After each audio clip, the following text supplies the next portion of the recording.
to Reframing Design. So, of Yep. reframing. No. Hello. Hello. We're here. Back in your gorgeous studio Back on a at gorgeous day in Houston. It's such a gorgeous day in Houston. Actually, today was a beautiful morning. It was. Sun. Only 98 degrees today. But there was a breeze. Mm-hmm. So it made it feel like it was 94. It was nice. Nice. Right? The sun coming out, though, I don't know if you captured, but it was just a little like that 12-dimensional look. Yeah. It just kept going. It was beautiful. It was beautiful. It was a beautiful morning. And I was thinking, what a great day to film and to see my friend and talk about the things we love. I know. Felt a little Christmas morning-ish because we haven't done this in a while. So to get to do it again, it's awesome. And I love that you came in that color because you're just like we talked about saturation on our last podcast, but you are really bringing the Aquasphere from Sherwin-Williams, which is what this color is on the Y wall. Thank you for naming this as a color. It is a color, but with the linen, it's even better. It's even most better. You know, Ralph Lauren is one of my favorite designers. If I could wear only Ralph Lauren, it's what I would only wear. He dresses you very well. Yeah, I love Ralph Lauren. So a little linen number is always good. But I didn't know this was going to be the color behind me because you were so kind to do this gorgeous sort of backdrop refresh. Not that it wasn't gorgeous here before. You just had bookshelves in here. Yeah, it wasn't so when gorgeous. you moved out that gorgeousness, we had, and you're just so kind and gracious. Oh, gosh. Oh, geez. I really mean it. You know, I don't say this stuff I don't mean, especially when it's super nice. And as we're looking back on this wall, there's a piece of art there that we could get to talk about. I unfortunately don't have as much information on her, but what I do have, and a lot every year here in Houston at the Glassell Arts Academy, they do a sale of all of their students' work over that previous year, and it's from their beginner classes all the way up through, and you can get just epic pieces. They've got pottery, they've got everything. You have to go early because the really good stuff gets snatched up. Mm-hmm. But I got her last year and just fell in love. It's named Times Square, and Kingswell is the artist. And so it's just something about it, the colors and the people. I don't know. It's the bustle but with a pastel palette, which New York is a little bit more primary colors typically, right? It's such a strong kind of vibe in that city. So I like that it softened it. Makes it look almost restful and peaceful, it does, right? Yes. Yeah. Which, okay, and this is a complete pivot twirl, and I don't mean to, but I do. Because we're just talking about going on sabbaticals. And I was with Jake and a couple of his buddies, and so we were really getting into where you would go on a sabbatical.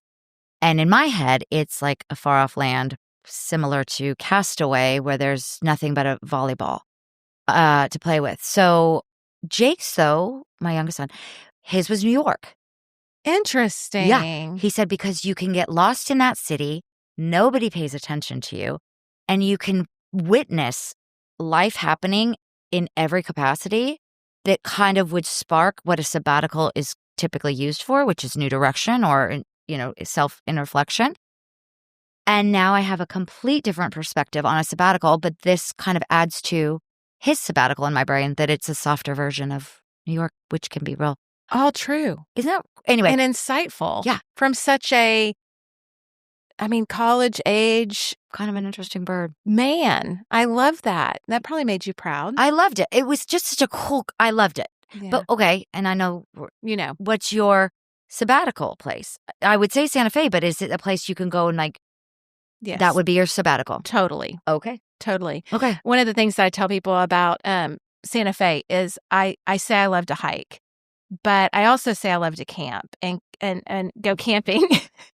And camping means 3-star hotel. And I'm not trying to be I can also stay home. So, and so when I say, I don't have to go at all. That's it. And so when I say hiking, I'm not talking about scaling up the side of the mountain.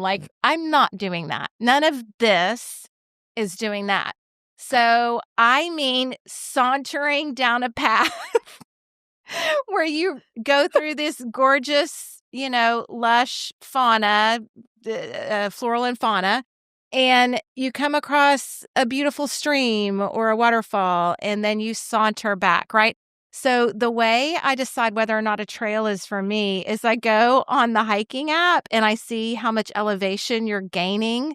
And if it's over, like, I don't know, 250 feet, not going. Okay. That hike is not for me. That is a scaling. No. That is not a hike. That's it. That is mountain climbing. Oh my God, that is hysterical. Yeah. But for me, on my sabbatical, these saunters and finding a spot is really it for me. That's it for you. Yeah. It's the pinnacle of existence. And I absolutely love that. And I do like, now that I understand when you say hiking, what to expect when I come to your whatever home you purchase when it's time, and you're going to be out there. Hiking.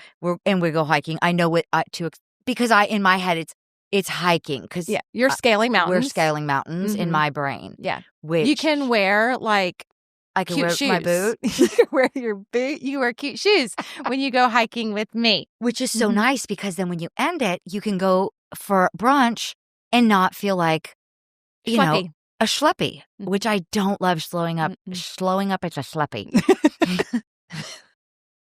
Can't even say it. I don't like it so much. Yeah. Anyways. Yeah. Okay. Showing up schleppy.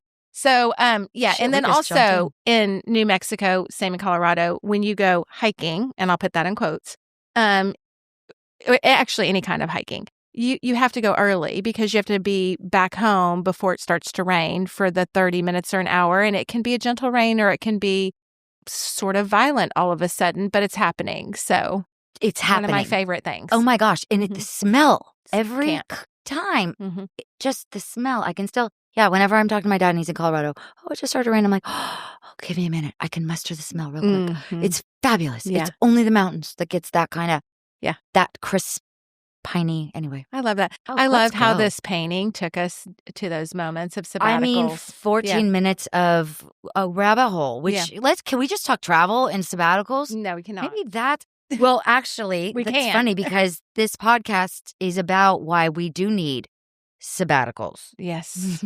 100%. While people in our industry do. But before we dive in, we should probably talk about our win. Oh, yeah. What is your win for today?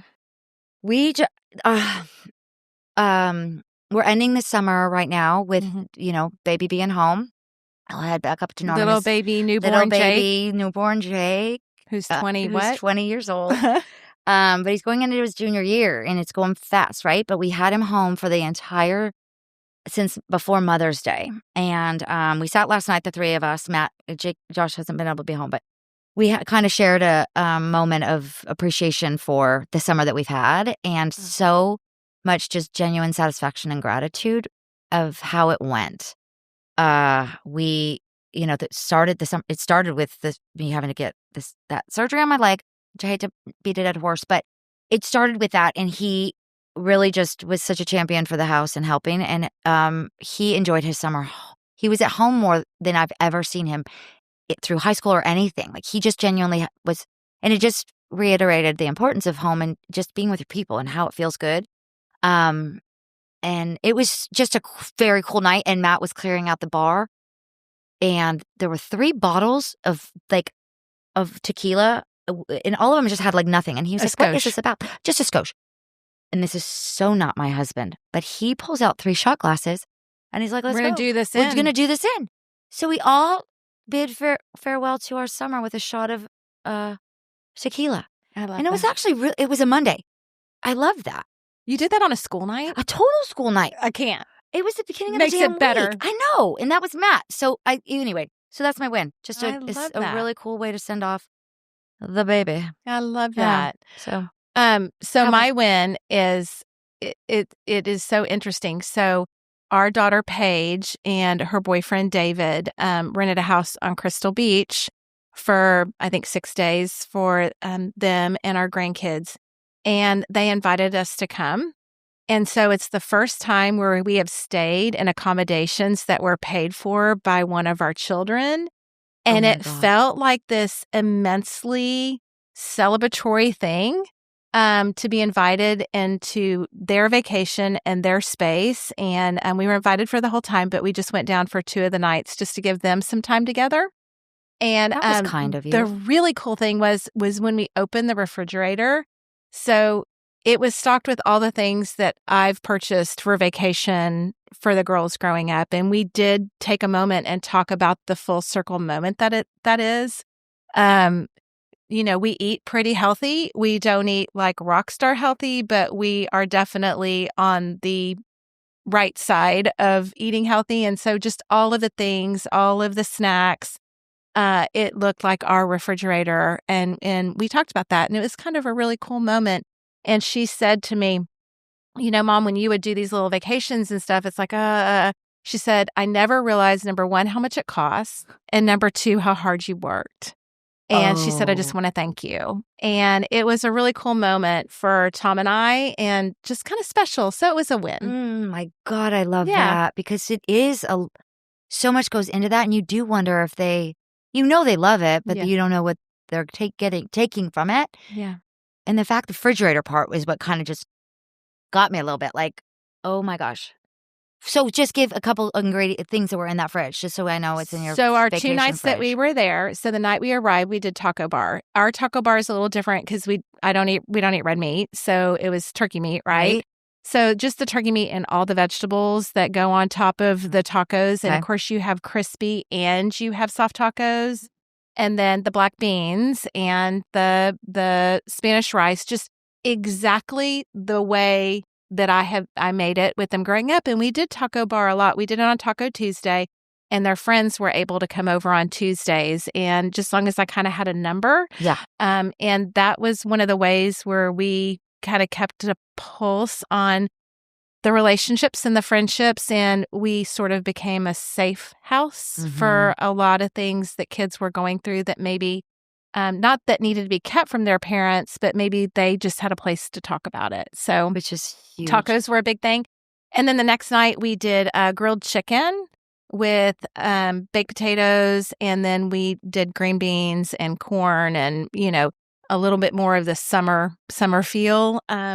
But it was just very much how we cook, and very much what how they were raised. That was that's so cool. It was a cool moment. Well done, Paige. Yeah. That was really kind. Was cool. Yeah. Yeah. I love it. And lots of snacky vegetables and fruit, which is we'll just lay out on the countertop. So yeah. But how those vacations, they just eat you out of house and home. So they do. Yeah. And she was like, Mom, I never had any idea how much it was to like pack all of the coolers and do all that grocery shopping and get it all in the car. And it's like, but you don't tell your kids that, right? You don't want to burden them. You're just being a mom. And then when she got to do it, and then also invited us in for that, it was just really, really cool. That's really. Yeah. So big win. That's a big win. Yeah. I love that. Yeah. So amazing. The win. There was just an Instagram reel when you were saying that, because the woman says she's going to bed. The husband's like, okay, I'll see you in a minute. See you in bed in a minute. And then it talks about everything she does. So she stopped and she put a loaded in the laundry, started folding something, made coffee for the morning, put the dishes away, made a list for tomorrow, got the bags out for the kids. And it was 42 things on thing. And then right when she's about to turn off the kitchen light to go, her husband says, I'm going to bed. And he goes in and goes to bed. 2 minutes later.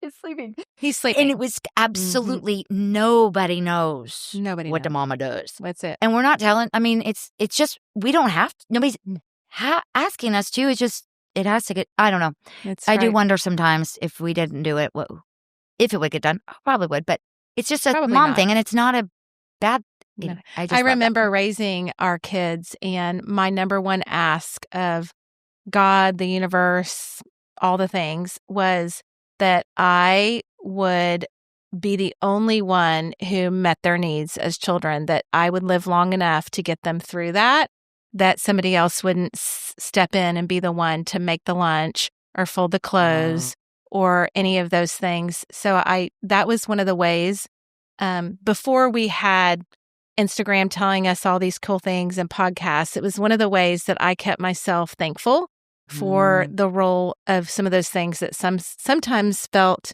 unappreciated and mundane and like a lot of work that nobody really noticed. It was one of the ways that I stayed thankful. I think that's huge, because it's the stuff we really do wish for. Like, folding this, like you could get a little bit begrudging about it, but the fact you have the gift of time that you can sit and fold clothes, or a washing machine that washes those clothes, or, kids that wear those clothes, all those moments of like, you can switch it anything from shitty to pretty, Oh my God, did shitty and pretty work?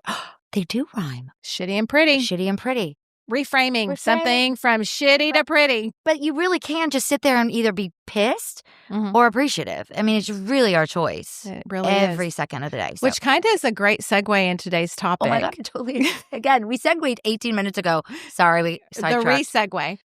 The we segue. But today, our plan is to talk about the questions that clients ask us that we hear often as interior designers, especially in the luxury space, and that sometimes are frustrating and make us just sort of take a moment and wonder if maybe the person on the other end of the line, number one, understands what we do, and number two, can appreciate what it is that we do. And so, yeah, those difficult questions that sometimes I think we have been asked the entirety of my career. Same. So it started prior to luxury, for sure.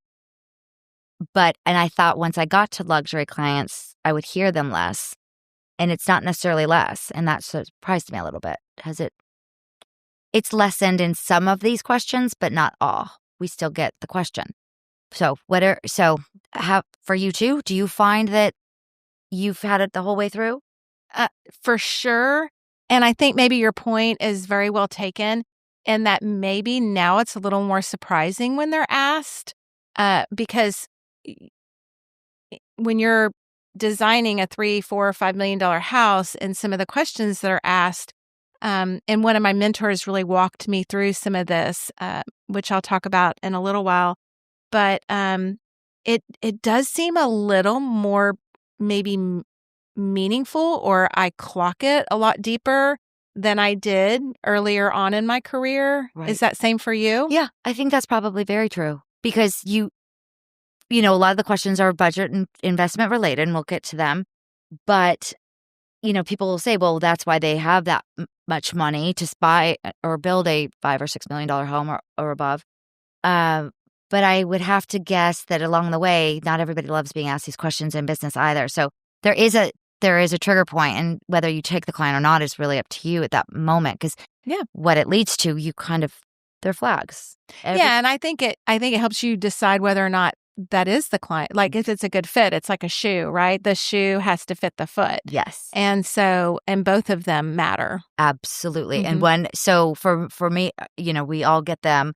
And it's funny because, Matt, being a pretty successful business dude, he's done real well in, his world, and he loves to give advice to my business, which is sometimes so helpful.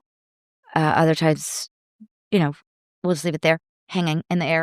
But forever, we would give a design fee, for instance, right? And so you give your fee, and the client comes back and asks if there's any room for a discount on your fee. And I was taught by Terry Taylor, who I love, as you mentioned, a mentor. But that moment you ask, what would you like to take out of the scope? Because I don't discount my work, but I will gladly take something out if the money to get it to a place that might work better for you. So that was always a really great moment. But Matt sees it as a give. Like, well, if the client, everybody in business, they want a little bit, like they feel like they won something. And I'm like, ours is different. It doesn't work out that way. And the reasons I have found that once that you have the give, the entire process becomes the same. You're giving some capacity the whole time.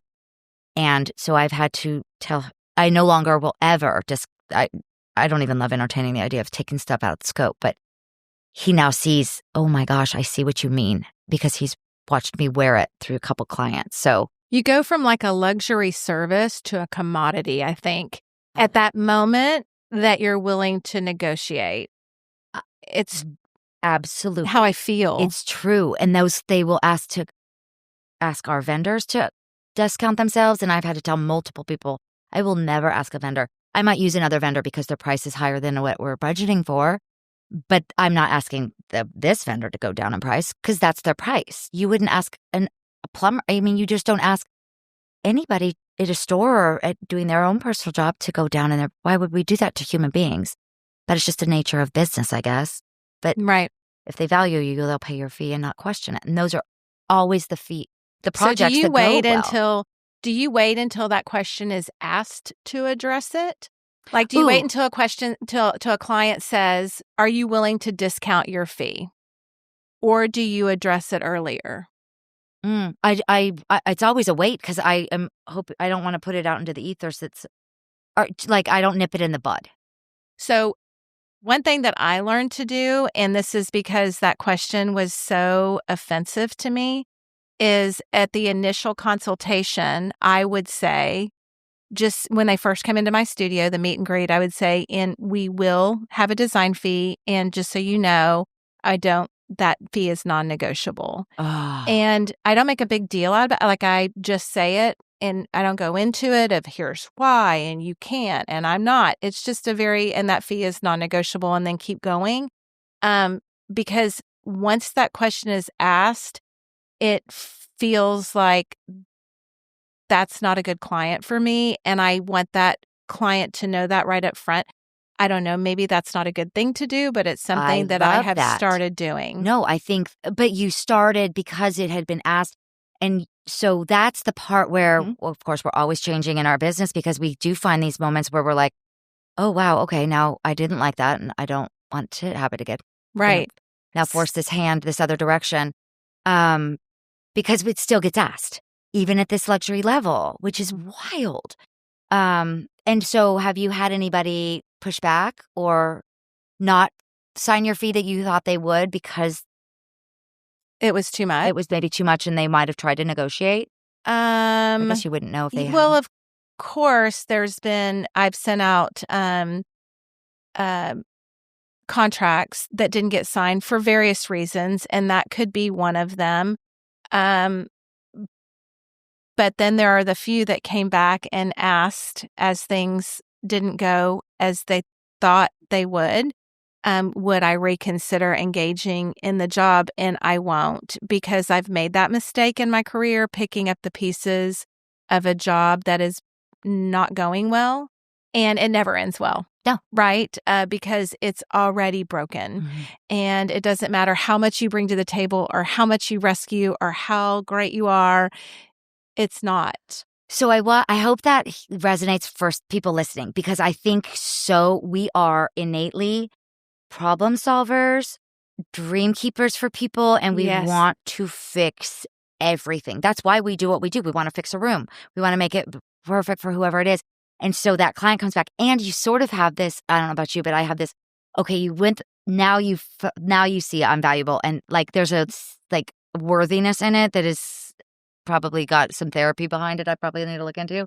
But no, I think it's perfectly normal. Where you're like, okay, yes, okay, and it doesn't pick up in this really great space because they're coming into it with energy that is less exciting than it was before. So you could say the shit out of that situation and you're still going to have. But they've wasted money. They've been burned. And so they're going to be suspect and untrusting. And it's just not a great place to start your pretty stuff. And we all want, whether it's because you want to fix it or you are looking for a job, because we've all done that too. We'll just take it because you're like, got to keep the lights on for a little longer. Pipeline. But I hope some people hear that because inevitably it turns into something that's not ideal. So, okay, what's a question for you that's kind of one that kind of grinds? This is sort of along the same guidelines or the same track of thought. And I think you charge this way. So on a new build, there's square footage of the house, and we charge a price per square foot to take that home from really plans to completed build, right? So that includes all of the plan meetings, all the specifications of all the materials, passing that off to the home builder and making sure they get the right materials, the walkthroughs during the process to make sure that the home is built according to the design specifications, helping the client navigate things like budgets and those sorts of things, all of it to walking punch, that final walkthrough where you're blue taping for paint and grout and all of those things. So we charge a flat fee, a price per square foot for that. And when a client says, well, what if I take out these 3 rooms and I do those myself and we take the square footage out, will you reduce the square footage, the price based on the square footage? But it takes us right back to the discussion about reducing our fee. And that is, first of all, those rooms automatically fall within the specification. When you're talking about things like trim, when you're talking about things like flooring, hardware, exactly, can lighting placement in your lighting plan, you're not going to say, well, I'm not going to touch these rooms because you're doing them, right? So it's either the all or nothing in that way. And part of it is on us to educate the client about what all is involved and the 127 million questions they're going to have to answer. But no, if you decide you're going to design a few spaces yourself, that does not reduce my fee because it never works out like that. No, and if your entire budget, so let's just say that room's $300 or 300 square feet. Mm-hmm. So 3 rooms, and that's pretty sizable. And you're even at $10 a foot. I mean, so the $9,000 and you're building a $4.7 whatever $1 million home. That $9,000, you really want to take that on for yourself in the midst of the stress of building this house and not knowing. So again, a red flag. It is, because you realize like people are looking, and I get it. It's because I don't even think people have a single idea of the minutia in which we are detailing. I mean, our clients do. Well, they do after a while, but when they're just like, oh, well, this isn't just, they think it's going to be, oh, you're just picking paint colors, hardware, appliances. If that was it, oh my gosh. Spot on. Can I just tell you, we wouldn't need a sabbatical. But it's all that other stuff that we understand. So that coming out then sets the tone. And it makes that feel trusted. I always, it's a value thing for me, but I always take it as a not trusted thing. I don't know why. Like they think I'm going to I'm sort of pull one over on them or something. I think for me, the way I see it is they don't value what we do. They don't understand the technicality of what we do. I think you're about to touch on grout size. And so when you're walking into a bathroom and you have tile on the floor, does that start with a whole tile? Does that start with half the tile? Is the grout joint in the middle of the walkway? Is the grout joint, or do you have a whole tile centered? And that's based on how it's going to run into the shower on the other side of the bathroom and where those transitions are and the slope of the shower. Is it a linear drain? There's so much involved in insane. Just the lay of that tile. In that part, the amount of questions that go into just tile is crazy. And some people call it a straight stack. Some people call it a soldier stack. Some people call it running stacked. on. I mean, it's all of it. And I'm glad we get to do it, but let us do it. And I think for past years when I used to be hourly, and you touched on we're both now fee-based, even in new construction, but also remodeling, which is a little bit different of pricing, how that works in, but price per square foot sometimes still works. But hourly, I would be asked often, how did you spend that many hours for this? I'm like, oh, bitch, please. I spent 14 more hours than that, but I didn't charge it to you because I knew I'd get pushback. So that's that trust feeling where you're like, you're really questioning my ethics at this point. Yeah. Like I'm not pulling one over on you. I promise I'm doing the work. But people there's a non-understanding, and because if they're scrolling or if they're taking to the looking for a couch, they don't really track how much time that takes. Exactly. Anyways. And that all goes back to when we go to fee-based, when we're choosing a sofa and we've gone to market for years and we've spent hours in vendor meetings and we've gone to CEUs and we've touched and felt the fabric and we've sat on all the cushions and how do you quantify the value of that to make sure that your sofa's right? It's a lot. It's a lot. And that's why going from hourly, for me, worked better going to fee. Yeah. But I know some very, very high-end designers here still, you do hourly and it's perfect. There's not right or wrong. Not at all. It really business. Fits you. But if you're somebody listening and you're like, I just don't feel comfortable every time I do my billing for these reasons, because I don't like being asked. And fee-based might be. And let me just tell you, sometimes we lose. Sometimes we're way behind with our fee. And it's not about the win or lose. It's about your value and what you bring to the table, and also industry standard in the luxury market. We don't just make up stuff. Right. So right. And so when you say, sometimes we get on the back end of that and it doesn't work out, is it typically because you're in a situation where a client is asking for more than what was specified? Or is it because you're just kind of in it, you love the client, you're putting in more than sometimes typical? Yeah, sometimes in our fee, we might think that it's going to take us in this home, it's going to take us a week to do the tile, all the way from the selections to the drawings to the specification, and it really takes 2 because it's a very niche design aesthetic, and we're learning new vendors, and we're spending more time in meetings, learning products. You just never know. Yeah. There's a million different reasons why that can happen. I get that, but so sometimes it doesn't, but yeah. Now what about the question when we get asked, can I purchase my own either lighting or my own furnishings? I'm sure you get that question. Do you have a good response for that for our listeners? Because I know all of us get that question. Right. And so our resources in our industry that are pro designer really have very protected pricing and very protected rules and regulations around purchasing their products. And again, we've spent years developing these relationships. We stay on top of their trends. We meet with the reps. We touch and feel the finishes. We order in the finishes to make sure they work in the space. Same thing with furniture. Huge amount of education and time spent on a yearly basis for us to stay on top of those things. So the short answer is most of our resources will not allow the clients to purchase directly. Right. It is only to industry partners. But in our contract, it does say anything that we specify must be purchased through our studio. Okay. And so that is something, again, in that initial meeting when we talk about this is how we work, I am very open and I say, as you're well aware, we do get trade discounts, and no, we do not pass those on to you. And here's why. It's part of the way that we make our money.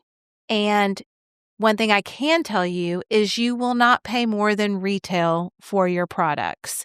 So I am not going to hide the vendor.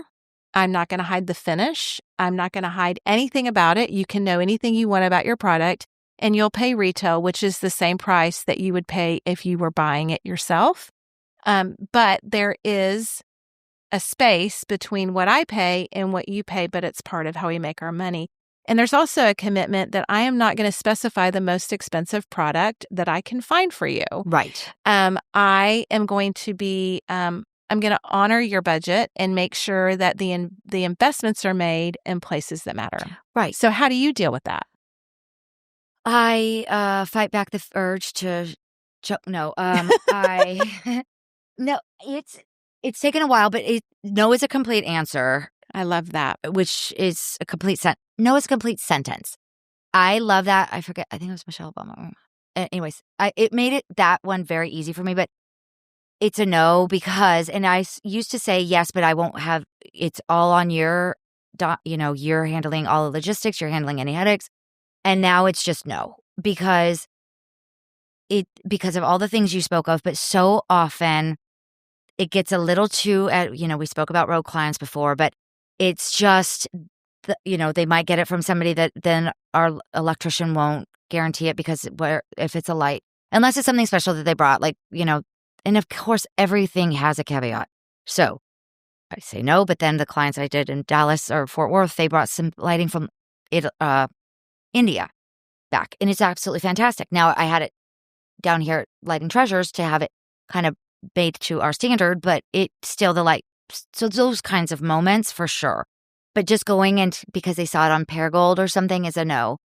Because, you don't know what the stain is going to look like. You don't know the timing. You don't know if it takes away from if it's UL protected totally, and all of those just things. All of it. Because again, some of those vendors it is from the actual vendor, but a lot of it is not. We've talked about it. It's subpar to the standard.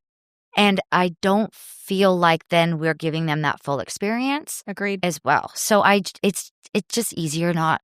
And same thing. It's like, try and get it to, right at MSRP. You're not going to be spending more, but I'm not giving my discount. It's not even a discount. It's just our trade pricing. That's right. We're professionals, and it's what we buy them at. It is known.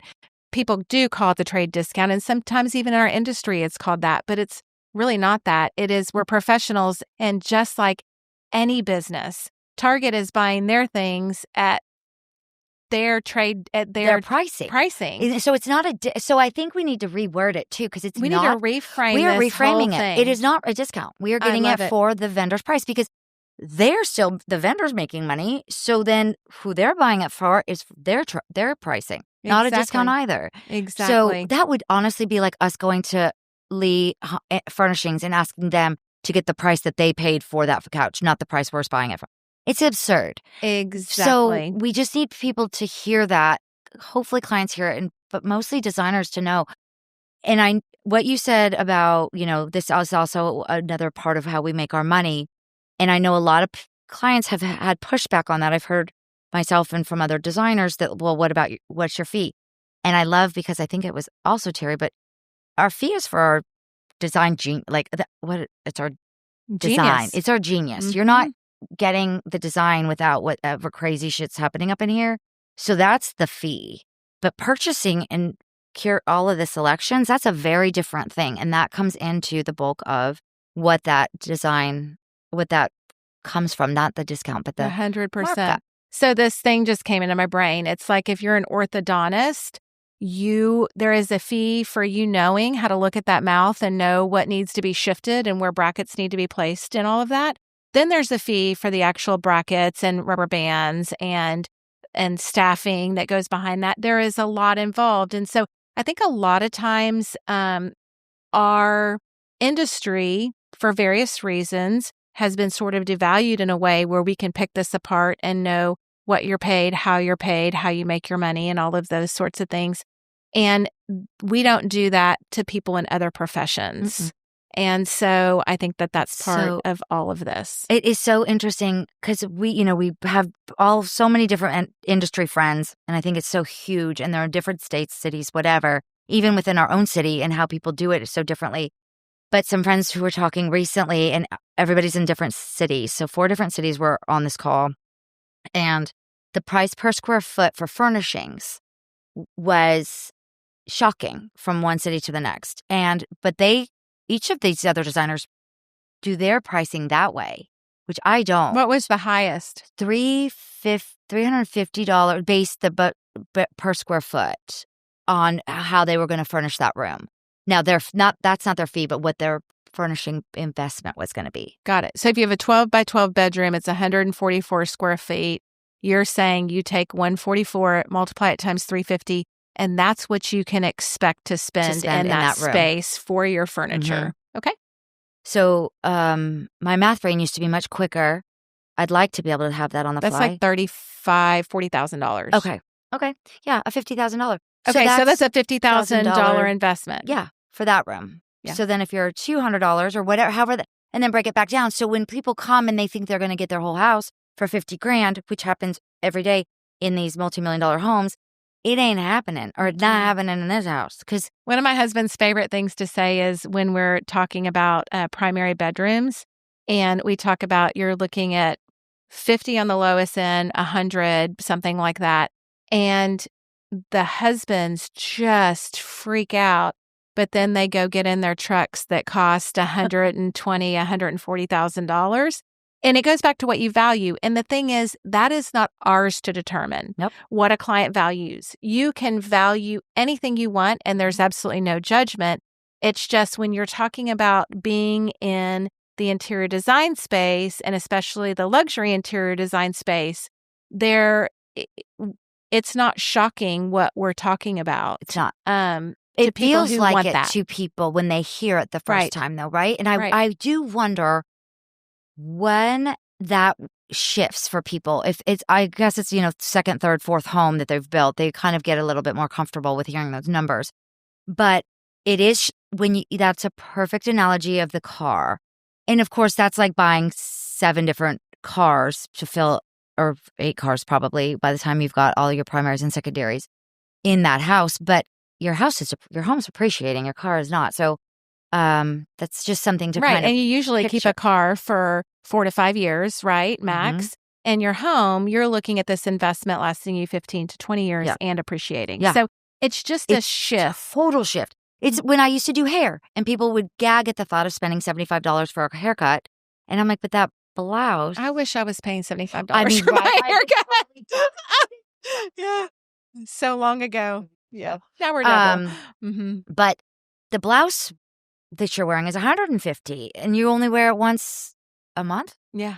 Your hair, really? So anyways, I get that. But but it's what you value. It's what you value. And if you don't value it, then hiring an interior designer might not be for you. And that's okay too. It is. Or just, or a different type of designer. There is a different type of designer for everything. And I think that is the hugest important part. So when you get these calls and you have these, we kind of have that weeding out process of just even the intake form and then the phone consultation or in person or however that works.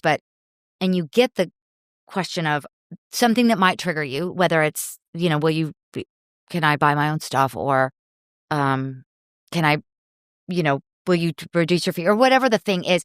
I'm not going to do that, but I will gladly find a designer in my group because there's somebody who will. And we always put it out to people. We're really good about referring. Everybody's really good about that. And some designers, and I'm one of them, you referred a client because you couldn't and I needed it at the time, and it was a huge gift. It literally transitioned I almost was done to shifting into a year that was remarkable because of, I was like, okay, maybe this is it. Because we do have those moments in our industry, and I don't care what designer you are, everybody shares the same thing. We have so many peaks and valleys. Absolutely. And sometimes those valleys are scary. Yeah. So somebody will take that project, but we have to warn. Yeah. And sometimes it's like the budget here is really tight and they ask some of these questions, and just so you sort of know. So in the remodel space, I'm interested to know, have you ever had this question? Something that goes like this. So I understand that you're going to run and GC the remodel, but my cousin's husband is an electrician and I want them to do the electrical on the project. Okay. Does that work for you? Oh my gosh, that's crazy. My last client, her nanny's cousin was a painter. So that's funny. Like, I wonder if they're all in the same family is what I wanted to say, because that's all comes up often in these, right? But my question, no, if I haven't vetted them, especially an electrician, I do not feel comfortable whatsoever with that. But I will backtrack and, have you met them? Are they a professional? Are they licensed? And go through that process of elimination, hoping that they'll get to how absurd it sounds. On their own. Mm-hmm. Because that is something, though, I don't feel comfortable with other people's trades on my projects, because you know where you can push and where not to with the people who work for you and you trust. Mm-hmm. That we have very little firepower in that one. I totally agree. What do you feel? I honestly think, Casey, that it goes back to them not knowing what they don't know. And when you're working on a remodel and you have the MEPs, the mechanical, electrical, plumbing, that has to happen while the walls are open before they can be closed, and the layers that go into that, and the way that the trades have to work around each other and respect each other and actually show up, or the whole project can be delayed, and that costs everybody on the project money, including the homeowner. If you have hired that person and the cousin's friend, and they have pulled a permit, that permit is actually held hostage on that project until they release it. That's a great point. And so if that person leaves, if that person doesn't have the chops but can't say it, all of those things, if any of those things become true, then the entire project is delayed and we have a problem. Oh my gosh, that's such And so the answer is absolutely, unequivocally no. No. And I don't care if it's a painter, a flooring person, I don't care who it is. They are absolutely not going to be part of the project. I'm glad you brought it the other trades as well as just, I mean, my gosh, the inspections alone, but the other trades, because those guys are together more than they're with their families. And they know each other. They know each other and they have to climb on each. And even if you bring in a new person, you've already vetted and worked with this person, so you trust them. And so then they innately do. And I put a project recently that, and I don't know if you've had this happen, but it happens, unfortunately, in all industries. And it's happened with full-on contractors and then just trades. But people will get to a point, and I'm sure it happens to us even in our own, where we get a little wobbly at a moment. And somebody maybe goes off the reservation. And it's not great. And it really affects the entire process. And so this did happen. And some of the trades had to come and say, look, we've worked with them we've been together 4 or 5 other projects. And this one is unlike any other. And this is what's happening. And it took them, though, knowing him well enough to know, they tried to talk him through it before bringing it to my attention, because they do work so well together. Mm-hmm. And when he kind of disrespected them, then they brought it. But had that just been somebody's uncle, there's a real energy that goes into these homes. And I think, not to sound so woo-woo, but I am a woo-woo, what we bring into these places is huge. And what dynamic these guys have together. And if they're playful and they're listening to music, and almost 90% of the time they are.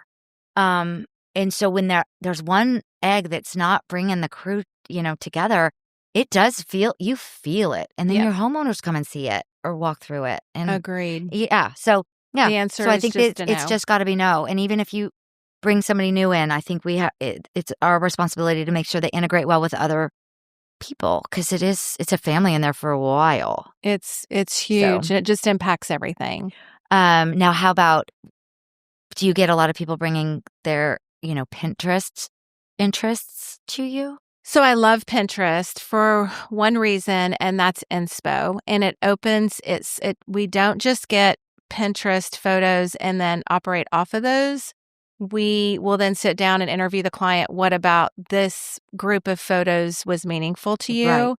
And I think I mentioned this in a past podcast. One time we got this Pinterest board and the overarching color and every photo was blue. Yes. And so we designed with blue as this major color in the house. And they sat down at the meeting and they were like, so we hate blue. And I was like, oh, dear God. Which, by the way, that would have been my red flag. If you hate blue, I'm sorry. We cannot be friends. No, which was totally, they were just more organic, and we got to this place and it ended up being beautiful. But I was like, okay. So we added that step to our process. We don't want to just see your inspo images. We want to then have a meeting to talk through what it is that you see, think, and feel based on the images that you gave to us. So, but if somebody brings an image, and I wonder if this has happened to you, and said, I want you to make my room look like that. Well, you can do that yourself. Seriously, and I'm not trying to be ugly. It's like, please, and this is my famous line. It's like bringing an Uzi to a paint gun fight. I'm an Uzi and you want a paint gun fight. Please don't pay me to do that. Right. Honestly, you can do this yourself. What they're seeing, they're regurgitating, they're not creating. I love that. And so I don't want to be a regurgitator. We've had to do some regurgitating, but is that a gross word? I can't decide. It rolled off my tongue first, and then I said it again, and I'm like, I think it paints the picture. But we create. Yeah. So if there's something about it, give me the vibe and all of that. But if you want this whole thing, exactly. And we did the AI thing, and we need to do another backup, because I think we could go very far down the AI route, because I do think it is. And after our trip to Spain, which we have not even, why has that not even come up as a win? About that. Spain and Amsterdam, oh my God. But what AI did on that, unbelievable. Not just, oh God. Anyways. Yes, it was mind-blowing. It's mind-blowing. So, but anyways, you could run that through an AI, and I bet it would design your room and tell you where to go. So yeah, do that. Do that. Yeah, and you'll be so happy. Yep, you don't need a designer for that, for sure. For sure. It's kind of like, if you just need a light, back to the same analogy of teeth. I don't know why I'm on teeth today, but if you need a light teeth whitening, go get Crest White strips, right? I mean, you can do this yourself. It's kind of at that same level. You got this. Now I'm checking my teeth because maybe you're staring at spinach or something up in my mouth. I'm like, oh my God. Not at all. But that is just crazy. Okay. Yeah. So another thing that I've heard, and I wonder how you handle this, is on a discovery call or an initial consultation, it'll be, you go through the whole thing. They want to gut their house. They have the budget. Everything sounds good. And then I ask, what is your time frame? And they go, oh, well, it's February now, and my son's graduation party is going to be at our house on May 12th, and I want to have this done. And you just are like, you mean, and it's like, you mean next year, right? You're talking about May 12th, next 14 months from now, right? And so how do you handle that, sort of the unrealistic time expectations? Well, I used to be such a time optimist, and I'm stealing that phrase. I think it was from Beth, right? It was Beth. That's a little, anyways. And it's perfect because I would say yes as a people pleaser, but now, gosh, no, there are no guidelines. So why don't we start it after? But I do find, the answer is we cannot. So is there? Can we start after? How important is this party? That. Or what room could we do? Is there possibly a backyard situation that we could be using instead? Because this is we don't work on time frames like that. It's just too much up in the air for construction. We can't even get a permit. We can't get a permit for that. We can't get a crew. We can't even get budget before that. So that would just be shooting ourselves in the foot. And I don't want to set anybody up for that. So what can we do in the interim? Or can we rent out a pretty space that your son's graduation could be at? Because this is not going to be the place. I love that. Because how many times have we tried to, and then people are unhappy. Time frames are tricky. They are. I do like something. I like to overshoot though. Oh, what is it? Under promise, over deliver. That's yes. I just said that yesterday. Really, where I aim to try. Mm-hmm. So yeah, I love that. I think also, another thing that I like to say as a follow-up to that is if you're talking to somebody who says they can meet that deadline, please don't hire them or make a plan B, because I can guarantee you after doing this for 25 years that it's actually physically impossible. And so please be leery of anyone who's telling you that. And if they can, then there's some janky stuff up in there. Something's not right. Yeah. Something's not right. And then to follow up with that, I think along the same lines, I know I've had clients ask this. I know you're gutting my house, but we really want to stay here during the remodeling process. How do you handle that? It's kind of the same. I don't think it's a possible situation for you. I don't think it's a healthy situation. Especially if you've got kids and animals, it really isn't, having them in that environment. But mentally, this is not a good place. And I understand if this is a financial situation, which is most of the time, almost all of the time, it is to save money because it's expensive to rent something in the midst of doing this expensive undertaking of a remodel. Absolutely. So look at where you could possibly either save more money, put this off for another 6 months to save. So if that really is a crunch and you want to pay cash. And I understand that. Like a lot of our clients, they want to pay cash for this stuff. They do. And they don't want to be pulling out of their investments. So I understand that. And, but it really isn't a good thing to do for them. And anybody living in this space, and I don't know how you feel about this, I feel the same way about going to the home multiple times a week. Please don't, because it will do your head in. And we just did a walkthrough, and I'm so glad the builder called it out as we were doing it, because it's very close to the end. We've only got 6 weeks left before we're supposed to be. It's so close to magic. Close. So paint's been done, but stuff needs to. Some paintings, rooms didn't get the colors they were supposed to. No big deal. It's only paint, and then all these things, right? So, but they're only seeing the nicks and the scratches and the run-ins on the paint. And so I loved it more. It's Morgan Moore, and he's such a great builder, and I love how he handles all of his meetings. But he just said, oh, and by the way, the paint, the last thing. So like walk through, if you see other stuff, of course, let us know. But if it's paint related, we're not talking about paint. It's not a need at this point, because that they've done this, and then they're going to come in. And I know it seems, mundane or whatever, redundant. Redundant, that's the word. Yep. It's redundant, but this is how this painter likes to do it. It's all going to be fixed. And I could just see the de-escalation in the face of like softening. And not that the client was mad, but it's their beautiful house. Like, what's happening here? And so just, again, educating people on it, but also maybe at this stage, stop.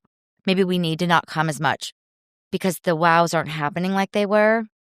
So you fixate on those moments. And so that's what's going to happen if you live there. I love how you talked about the wows. That reminds me. So anytime countertops are going in, I will tell clients, next step is countertops. Do not call me when you see the countertops. There are going to be seams. You're going to see the laminate edges. We have expert fabricators. There's no one better. They actually do exist because they're actually seams and there's actually laminate edges. And this is just part of it, especially when you have natural stone. I mean, they're there. And that is going to be the thing you're fixating because that's the latest wow and you're excited about it. And there are imperfections because it's human. I mean, it's just part of the product. Right. It's inherent in the product and the fabrication. So don't call me about seams. You are not allowed to call me about seams. You can call me about seams after you have lived in your home for 6 weeks. Oh, I love a time frame. If there is a seam that bothers you after 6 weeks of living in your home after you move in, call me. Guess how many phone calls I've had about seams? Zero. I love the time frame because I think, and because it's the new wow, that's all they see. Yeah. And there's not a sink there. There's not a faucet if it's a kitchen. There's nothing happening that is anything else interesting except for that and that imperfection. And so back in the day when I used to design by the piece, so like, you're doing a room and I would come in and be like, I found this cupcake today, and then put it on their old janky table. And then like, music in the background. Because in my head, I see the table and I see the rest of the room, but I wanted them so bad to see the one piece that I found that I love. And as all they're fixating on is, does it go in this? And so you can't, it's almost like you don't even want them to see the wows because even the wows start to become deflating because they're not quite the wow. Yeah. Because the wow is not in picture. yet when the tile goes in and the tile is so gorgeous, but the grout really makes that pop. Or the lighting's in, but the bulbs aren't in, or whatever that thing. Agreed. So I wish I could go on a sabbatical in New York for the whole time. Pied a terre. Get a little place somewhere else. Have some time. Take a moment. Bi-weekly go over Trust to us the house. to do our job. And we promise it's going to be great. Trust us. Yeah. Yep. But people, obviously, there's always caveats, and people will stay in their home. And that's just another thing we have to put up with. Yep. And they do. So for us, certain remodel, especially when we're taking out a kitchen, we're taking out all the bathrooms, you can't stay there. I mean, the project's not for us because That's the ding, ding, ding. Yeah, we will say to them, you will hate us so much that there will be no way that you will be happy about this project. And there are just some certain conveniences about life. When there's bathroom, we can leave one bathroom, but there's 6 people in this house. Like, just no, we're just not. And if that doesn't work, that's okay. We have made a couple of exceptions and worked around it. One was when one of our clients had a special needs son, and moving him out of the house at his age and with his the things that he deals with in life, it would have been earth-shattering for that family. So we made a plan that worked. They lived upstairs, and we set up sort of a temporary kitchen up there for them, and it turned out wonderfully well for them. Another one was, it was a single man, and he was like, look, I'm gone half the time for work. I get it, But one of the things that I'm sure to tell people, whether they live in their homes or not during a remodel, is however bad you think this is going to be, it's going to be 100 times worse. Yeah. And so I can't prepare you for how horrible this is going to be for you. The frustration and everything that you're going to feel and walking in, and some days you're going to show up and there's not going to be a person on that job site. And if you are living there and you know that 3 days out of 7 that nobody showed up, you're going to go bonkers. Through yourself. I know that feeling. Yeah. It is beyond frustrating to show up. Because for us, well, now when you do remodels, it's with your crew. So you know when people aren't showing or whatever. But if previously, and you think you're going to show up and there's going to be somebody there and you can't, it does my head in. Crickets, yeah. But to the point of your client that had somebody, their son, and I had a similar, and that's another moment where you're like, okay, so this is going to take a special builder or contractor as well, because there's on a drop of a hat, everybody out means everybody out, having a bad, nobody in a bad, kiddo's just having a bad day. Kiddo is having a bad day, and it's not today, and come back tomorrow, and that is huge to have somebody that you can trust an entire crew on in a home like that. I think it's really special. Exactly. Because they're trusting us with their most special person, right? Exactly. I do. There's so many moments, but you're to the stage now in your career, and hopefully I am as well. We can say yes or no to those clients depending on what, because there might be a feeling or a vibe that you get and you're like, I just want to work with them. And I'll kind of maybe cave on a couple of these because I can just genuinely tell by their energy. That's the beauty of owning your own business. Owning your own business. Yeah. And so it takes some years to kind of, you might like the person, but some of those questions, you're just like, I like you, but we are going to be friends. We are not going to go out. Right. Exactly. We're not going to date. Yeah. We're going to stay friends. But you don't know that until later. And sometimes we just have to take clients. And so that's okay. Take them. But know when you get that gut feeling, when you get asked that question that makes you like, God dang it, I hate answering this question. Know that that's your inner self saying like, this is not our person. And like trust it, because the better one's coming, I think. Exactly. So I think to end all of this crappy question stuff or uncomfortable question stuff on a positive note, because we've talked a lot about remodeling, what is a favorite space that you ever remodeled? I was referred to her from a builder or a contractor, and that was great. And then she ended up actually using a different contractor once we met, and she kind of got pricing from a couple because she had asked, like, builders refer multiple of us, and we do the same. And so it ended up being a different fit. But she had raised her 4 beautiful kids in this home and all of these things, and was on to grandbabies. But she never entertained in this house because she didn't feel proud of it. Her kids didn't feel proud of it. They were a very social family, and they never had stuff at the house because they just didn't love it. And it didn't speak to who they were. And so that kind of being embarrassed of your space is really hard to wear. And we talk about this a lot and how it feels waking up or going to bed or anything we do in our homes. It is who we are. And so if you don't like what you're looking at, you don't feel like you like yourself, right? It's kind of a direct reflection. And so doing that one was huge. And because their daughter who's a brilliant young woman who now lives in New York City, but she had a major brain trauma a year or two before we did the remodel, which brought her to have to live back in the house. And that was really difficult on her because she is a brilliant young woman. She was off with great success.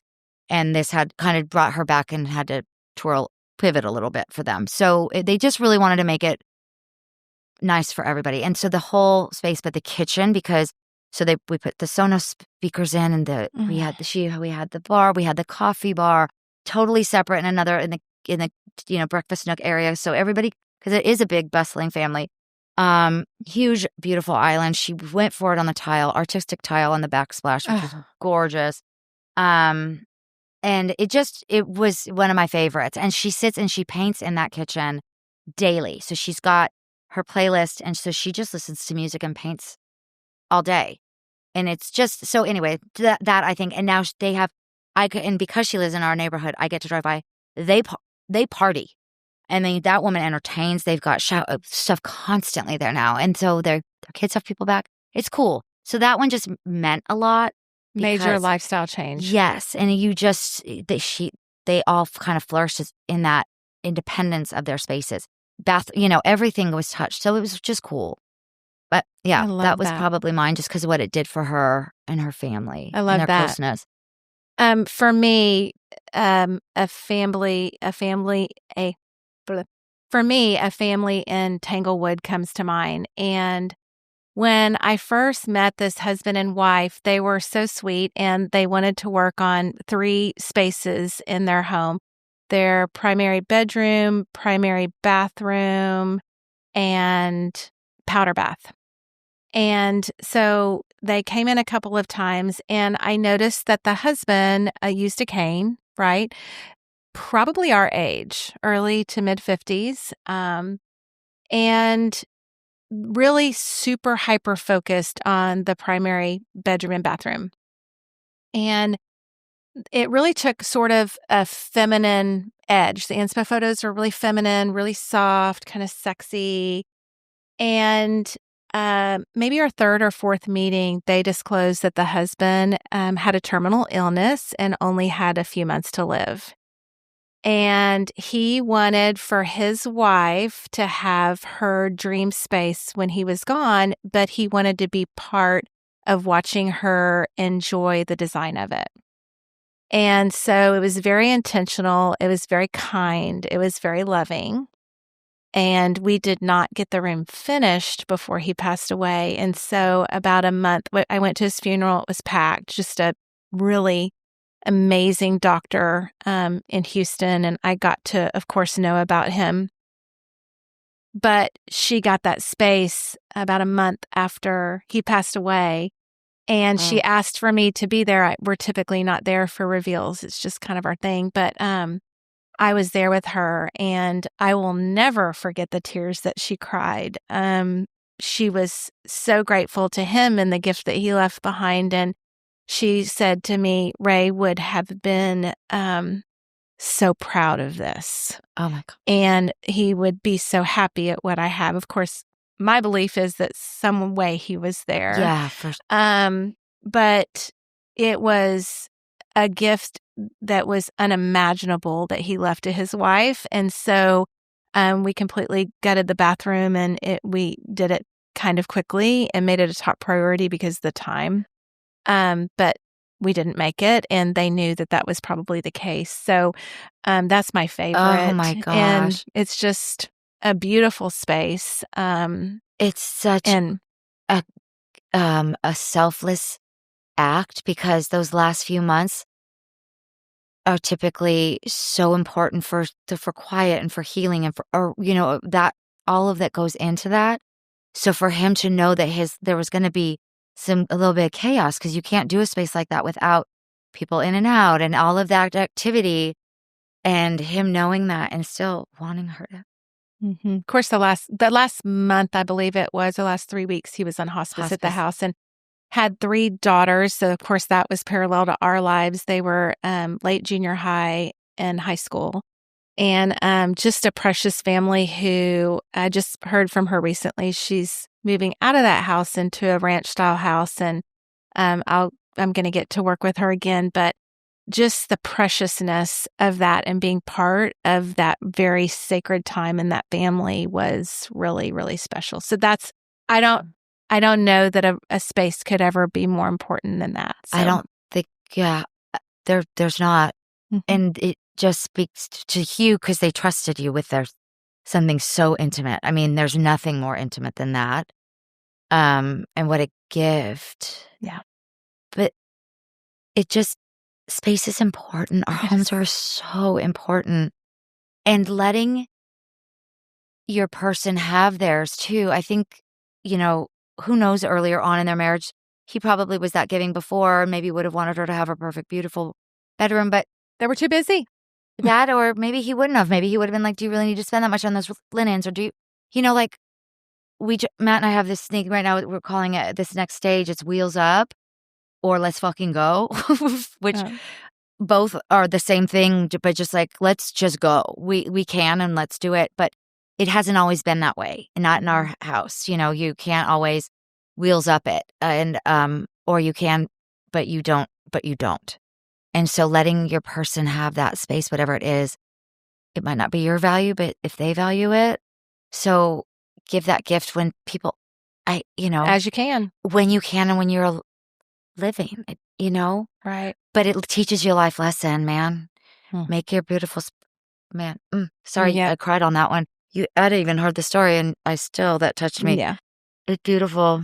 I think about them often. So, I think this has been a really good podcast and meaningful. I think that it's important to allow people to ask these questions, but also to educate people about how we hear them, and then also to help the baby designers and maybe even the experienced designers that are uncomfortable with these questions. People are going to ask them. They are.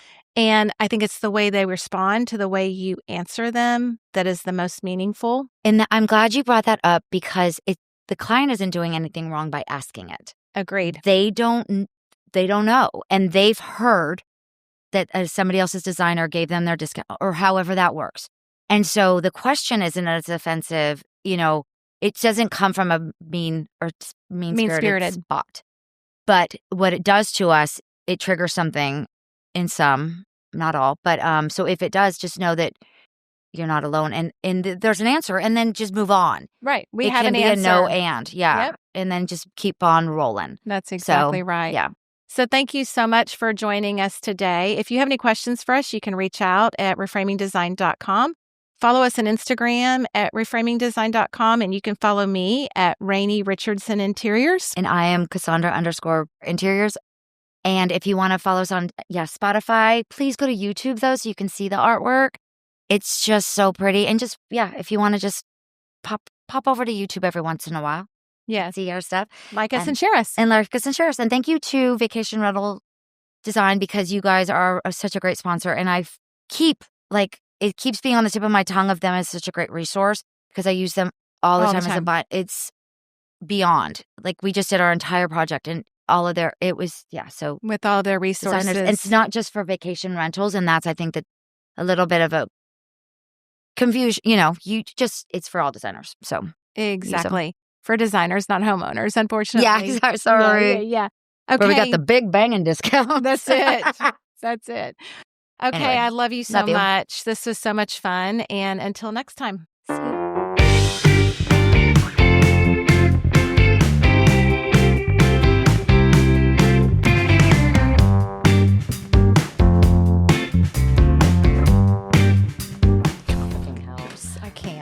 I know it's not, because it's not happening anymore, and it's out of the dry cleaner, but something's on there that's janky as hell. Just gross.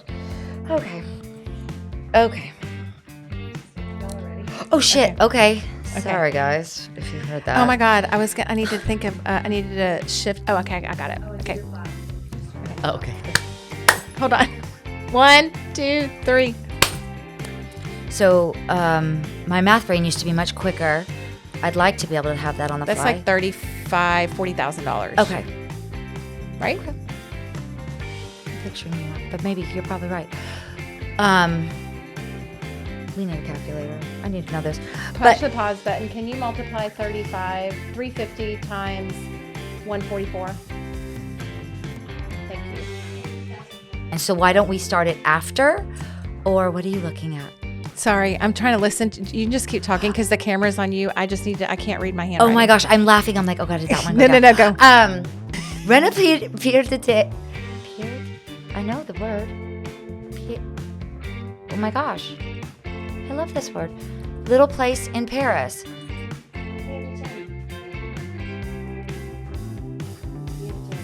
Pied-à-terre. There we go. 14 tries later. My French is coming back.